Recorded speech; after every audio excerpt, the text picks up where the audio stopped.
If you would have said to me at the start of this year that at some point streets would be empty like this, New York City streets would be this empty on a Friday afternoon, Grand Central Station would be deserted on a Monday morning, restaurants would be filled with empty chairs, beaches would be empty at peak season, highways would be clear as day for months. If you had told me at the start of the year that all these things were to come, I would have never believed you. You might as well have said the world would be upside down. And the thing about it is, I had plans for this year. I had goals and things to accomplish. This was a year for me to travel. This was a year for me to open up my own restaurant.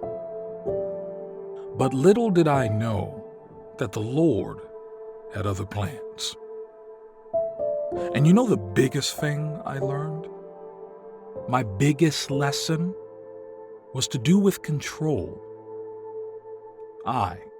We don't control anything at all. I have no control. I am fragile. We as humans are fragile. We are at the mercy of God. And I say all this because a new year is right around the corner. And in this new year, you have no idea what it holds. You have no idea what you're going to face in 2021. Just like I had a list of things to do, just like I had goals and accomplishments, you just don't know what the future holds. In Proverbs 16, verse 3 and 4, the Bible says, "Commit to the Lord whatever you do, and He will establish your plans." The Lord works out everything to its proper end, even the wicked for a day of disaster. There is no way that you can head into the unknown of 2021 without Jesus. There's just no way. There's no way you can be at peace with an unknown future where anything can happen without Jesus. Commit to the Lord whatever you do, because you don't know what tomorrow holds. You don't know what the year holds. You just don't know who or what's going to knock at your door. Some people had plans and unemployment knocked on their door. Some people were working hard to achieve certain things when sickness knocked on the door.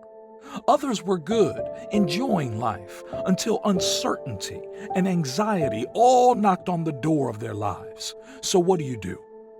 What will you do? I'm telling you from today, don't let another moment go by with you knowing that things aren't right between you and God. Fix it, pray about it, and set it straight. God is not a convenience store. You don't just go to Him when you need something. God, I need you to fix this. Thanks, bye. God, I need a breakthrough. Thanks, later. No, that is not how you treat the Lord. You abide. You abide in Him, meaning you are consistently and always in Him. The Bible says commit. Commit to the Lord all you do. Make plans, but keep God first. Set targets, but keep God first.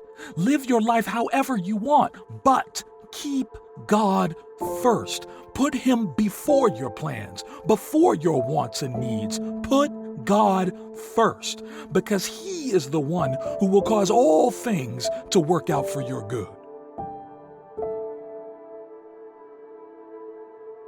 I'll be honest with you. Like many people, I struggled with this year. A lot of things that happened made me think, God, what is going on in this world? I thought about my life and my health more than I've ever done in my life. But the more and more I prayed for peace in my mind, the more I prayed for the anxiety to go away. the more I realize that, in hindsight, 2020 was a year that was needed for me. This year put things in perspective. It made me realize that I need the Lord. I need Jesus. Not that kind of need where we all say I need God, but I mean really. I actually need Jesus much more than I ever knew. I need him more than anything. And so, as you head into a new year, I encourage you to look back. Remember the mistakes you made so that you can remember the lessons they taught you. Lessons about the importance of faith. Lessons about the importance of staying ready and always being in right standing with God. I encourage you to look back and see how you may have taken God's goodness for granted, his mercy for granted. After all you've done, after all your shortfalls, he has still forgiven you. He has still given you the grace to come through the other side unscathed. I encourage you to look back and count your blessings. It might have been a hard year, but if you look close enough, you'll see the blessings that reigned over your life. I pray that you learned these lessons from 2020. My own personal prayers is that the Lord will give me a clear vision. May he remove the scales from my eyes. May God grant me insight so that I may see clearly. Reveal to me what characteristics and habits to cast away. May God give me insight as to which relationships to end, what activities to forsake. May he give me guidance on what choices to make and what I need to do daily in order to please him.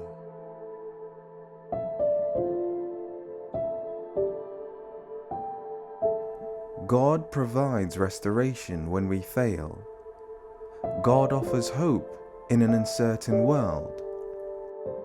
Life can be very scary at times. There will be moments when you are certain you are on top of the world. And then there will be times when it feels like you've reached the lowest point you could have ever imagined. But the point is that we really are at the mercy of the Lord. If you haven't already, you will find that as a human, as a man or woman, there is little that we can actually control. And when we encounter difficulties, it will be easier to give up your hope and to surrender to despair.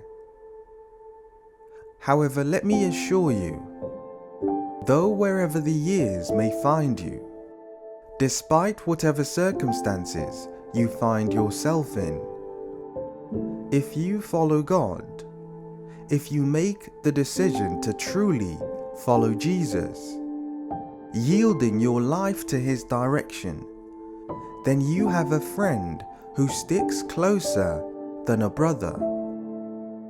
You have the best companion anyone can ever have.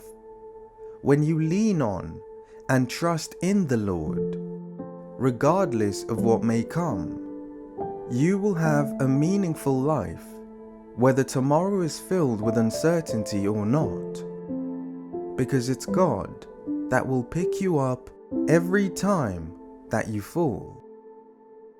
It's the Lord who will give you something to hope for when the darkness of this world threatens you. It's Jesus who will give you joy when despair is all around you. If you continuously hunger and thirst for Jesus Christ, he will meet you at your point of need. He will satisfy that thirst, that hunger in your heart. And it's my prayer that you will discover that following God, trusting in God, not depending on your own understanding, but really trusting in Him, is the best way to secure your future. Tomorrow may be unknown, uncertainty may be all around us, but if you just open your heart in obedience, if you surrender to the leadership of the Lord and surrender to His will, then come what may, you will always be able to say, "It is well with my soul."